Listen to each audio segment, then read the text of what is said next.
and welcome to our Sandwiching and History Tour. I'm Ralph Wilcox, National Register and Survey Coordinator with the Arkansas Historic Preservation Program. Thank you for coming and welcome to our Sandwiching and History Tour of the Mills Davis House. I'd like to thank Jennifer Carmen for allowing us to tour the house today. She's here kind of down in the middle of everybody. So we'll go ahead and get started. Settlement in the Little Rock area began shortly after the turn of the 19th century. Although surveying land and offering it for sale did not begin until 1815, a few settlers were in the area prior to that time. When the Arkansas Territory was created in 1819, the state's first capital was at Arkansas Post. However, it was not the best location since it often flooded and was far away from the majority of the territory's population. In 1820, a new centrally located site for the capital was chosen on the south bank of the Arkansas River at the Little Rock. Initial settlement and development in Little Rock focused on the river. The original plat of Little Rock consisted of 88 square blocks stretching south from the river to what is now 11th Street, and it included the site of the Mills Davis House. By the 1860s, however, the city began to expand beyond the original plat, notably with the platting of the Woodruffs and Masonic additions on the city's east side, the Wrights addition on the south side, and the Capitol Hill addition on the west side. In 1871, a bird's eye view map of Little Rock was completed, and it showed that there was still a lot of vacant land in this area of the city, even though several houses had been constructed in the area of the Mills Davis House. Development on the block of the Mills Davis House was focused on the west half of the block, where scattered residences were located. The area of the block east of where Commerce Street is now was only occupied by the Absalom Fowler House and its outbuildings. In fact, on the 1886 Sanborn map for Little Rock, the area of the block east of Commerce was referred to as the Fowler Block, rather than being given a block number. The block to the north of the Fowler Block, rather than being given a block number, was referred to as the Trapnell Block. The land, which was a 3-acre tract, had been purchased by Absalom Fowler from William Stevenson by 1837, and Fowler then purchased several adjoining lots the following year. Some parts of this area were also referred to as the Stevensons' addition to the city of Little Rock. In 1887, a second bird's eye view map of Little Rock had been completed, and it showed the Mills Davis House and another house to its south. However, the central part of the block over to my left was still dominated by the Fowler House and its outbuildings. The Mills Davis House was built for Abraham Anderson Mills, who was described in his obituary as Confederate veteran, law enforcement officer, judge, and planter. Mills was born in Flat Rock, Arkansas in 1834, the son of Daniel Mills and Mrs. Omira Lois West Mills. Mills received his early education in Flat Rock, but later moved to Little Rock, where he entered St. John's College. Mills was 18 when the Civil War began, and he immediately enlisted in Woodruff's Battery. Mills served with Woodruff's Battery in Arkansas until the federal occupation of Little Rock, and he continued to serve with the battery when they went to Texas. During his time in the war, Mills rose from the rank of private to lieutenant. Mills' 1927 obituary describes the highlight of his service, noting, "When the federal troops occupied the city in 1863, he became the hero of the final engagement by saving the battery's guns. This he did by rounding up sufficient oxen to haul the artillery pieces away and then prodding the slow-moving beasts into sufficient action to draw the guns to safety, even though death by gunfire or capture seemed imminent." Immediately after the Civil War ended, Mills served as manager of the Woodruff Plantation in North Little Rock for 2 years before going into partnership with John N. Jabine and Alden Woodruff to operate the ferry across the Arkansas River at Little Rock for 2 years. During his time running the ferry, he met Miss Eudy Lefebvre in 1871.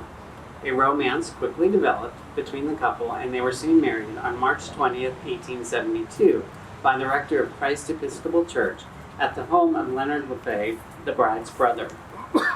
Judy was the granddaughter of Peter Lefebvre, an early French-Canadian settler who is famous for having the oldest bones in Mount Holly Cemetery.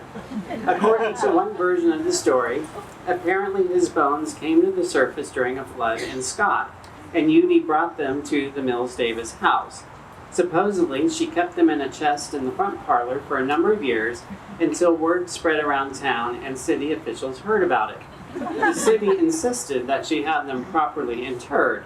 As a result, Judy ended up buying a plot in Mount Holly, and now his grave is famous for being the oldest in the cemetery. In 1878, Mills decided to build a new house for his bride at the southwest corner of East 6th Street and Sherman Street in Little Rock. The Arkansas Gazette noted on May 18, 1878, that Mr. Anderson Mills is having a handsome residence built on the southwest corner of 6th and Sherman Streets. Mills selected the materials for the house and personally supervised its construction.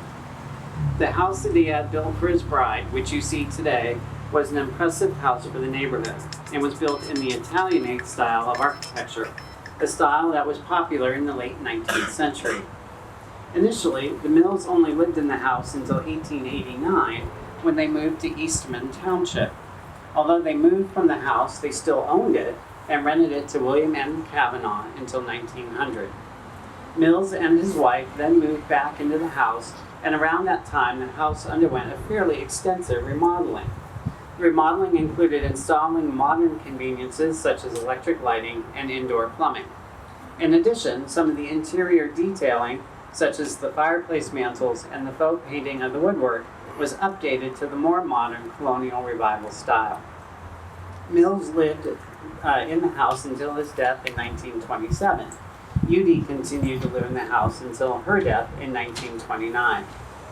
In the 1880s, Mills was elected to his first 2 terms as Pulaski County Sheriff, and he was later elected to 3 terms as Pulaski County Judge. After he retired from political life, Mills returned to a life of farming, running the Faulkner and Lefebvre plantations until his death. As I said, the Mills Davis house is designed in the Italianate style of architecture, one of several styles that were popular in the late 1800s. The Italianate style of architecture, along with Gothic revival, developed in the early 19th century in England as part of the picturesque movement. The picturesque movement was a reaction to the more formal classical styles that had been prevalent in architecture for approximately 200 years. The Italianate style grew out of the rambling, informal Italian farmhouses and villas, many of which had square towers, and those farmhouses served as the models for the early examples of the style. Interestingly, Italian architecture, specifically formal buildings from the Renaissance period in ancient Rome, had also been the inspiration for some of the classical styles which the picturesque movement was reacting against. When the Italianate style came to the United States in the first half of the 19th century, the style followed the informal rural models that had been the inspiration of the picturesque movement in England. The first Italianate houses were built in the United States in the 1830s, and the style's popularity really took off after the publication of the influential pattern books of Andrew Jackson Downing, which were published in the 1840s and 1850s. By the 1860s, the style had totally overtaken the Gothic revival style in popularity, and most surviving examples of the style date from the period of about 1855 to 1880. Earlier examples are rare. The Italianate style remained popular until the financial panic of 1873 and the depression that followed.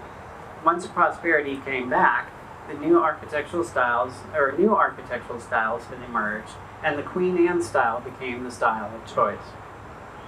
Houses that are designed in the Italianate style of architecture are normally 2 to 3 stories tall. 1-story examples are rare. Normally, Italianate style houses have low-pitched roofs, although you can see the Mills Davis house has a steeply pitched roof. However, the house does exhibit wide overhanging eaves with decorative brackets underneath, one of the hallmarks of the style. The Mills Davis house also exhibits the tall, narrow windows with curved tops and decorative metal window hoods that were often found on Italianate-style houses. In addition, Italianate-style houses often had a square cupola or tower. And the Mills Davis house originally had a tower at the crossing of the gables roofs. Mills played a very hands-on role with the design and construction of the house. Supposedly, he designed the house. Several members of the Mills family were architects and builders, and he supervised the construction of the house on a daily basis. In addition, Mills personally went to the lumber, brick, and stone yards to select and mark the materials that he wanted to use in the construction of the house. Mills also personally received the delivery of the building materials for the construction of the house and its outbuildings. The house was first shown on the 1913 Sanborn map for Little Rock, and at that time the property consisted of the main house, 2 small one-story outbuildings, a windmill, and 25-foot tall brick tower with 2 water tanks, and also a 1.5-story barn, which was located at the southwest corner of the property over this way. According to the September 15, 1885 edition of the Arkansas Gazette, the barn on the property was designed or built by the Pettifer brothers. The Pettifer brothers consisted of Ambrose and Harry Pettifer, who had been born in England, but were living in Little Rock by 1880. Ambrose had been born in 1848, and Harry was born in 1852. And the 1880 Little Rock City Directory listed them as Pettifer Brothers, architects and builders. Interestingly, their advertisement in the directory noted that stair building is a specialty. By 1886, they were listed as architects, builders, and brick manufacturers. Their most notable remaining design today is Trinity Episcopal Cathedral at 17th and Spring Streets, and Ambrose Pettifer's house at 2216 Cumberland Street also still stands. Harry's house, which was located at 105 East 24th Street, has been demolished. After Mills and his wife passed away in the late 1920s, the house apparently passed to heirs in the family who retained ownership of the property until the early 1940s. Although the Mills had no children of their own, they did raise a dozen children that were mostly adopted nieces and nephews. Also, animals were a huge part of their life, and they had many dogs, cats, and even a parrot that Anderson Mills had trained to call little girls boys and little boys girls. A deed dated October 28, 1943 notes that the property was sold to Horace Chamberlain and his wife Keats. The property was sold at auction in order to settle a lawsuit between 2 groups of U.D. Lefebvre Mills descendants, and the Chamberlains bought the property at the auction for $5,150.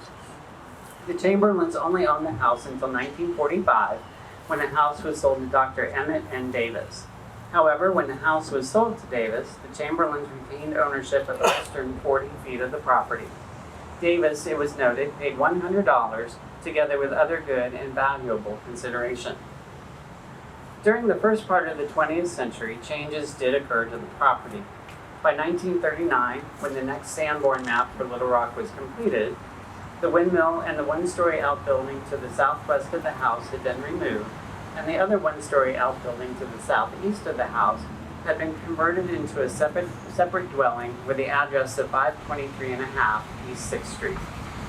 However, the brick tower and the barn remained, and the house to the west at 519 East 6th Street had also been built, supposedly by Mrs. Mills after her husband's death.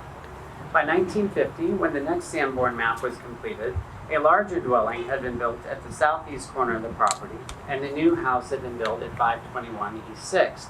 The barn and the brick tower had also been removed. Just prior to the Davises acquiring the property, the tower at the top of the house was also removed. Dr. Emmett Davis passed the home down to his son, William Bill E. Davis, famed Arkansas commercial and fine art photographer. Davis and his wife Jody used the house as a residence and studio for many years. The Davises were part of an artistic community that involved many well-known 20th century Arkansas artists, photographers, and curators. The house remained in the Davis family until 2016, when it was purchased by Jennifer Carmen. Between 2016 and 2018, Carmen and her longtime friend Donna Thomas completed a painstaking historic rehabilitation of the property.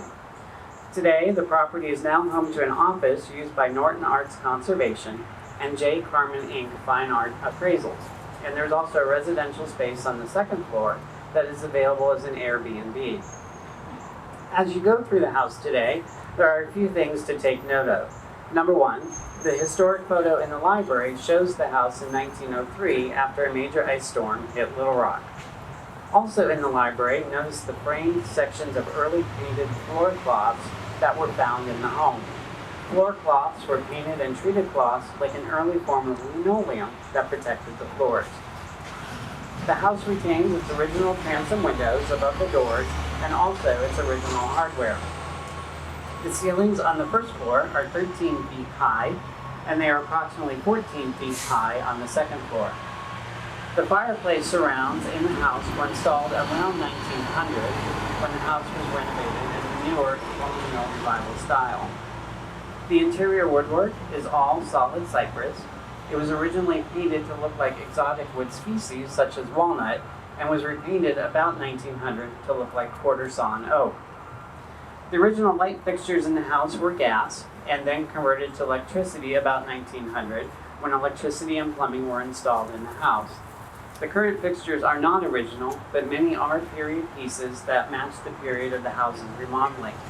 One other thing to take note of as you go through the house, you'll notice on the, I believe it's the window sills, there are numbers at each window. They either used, we're not sure whether to guide the people who are installing the windows, or they may also have been used as reference numbers for the installation of screens. Thank you again for coming and have a great weekend.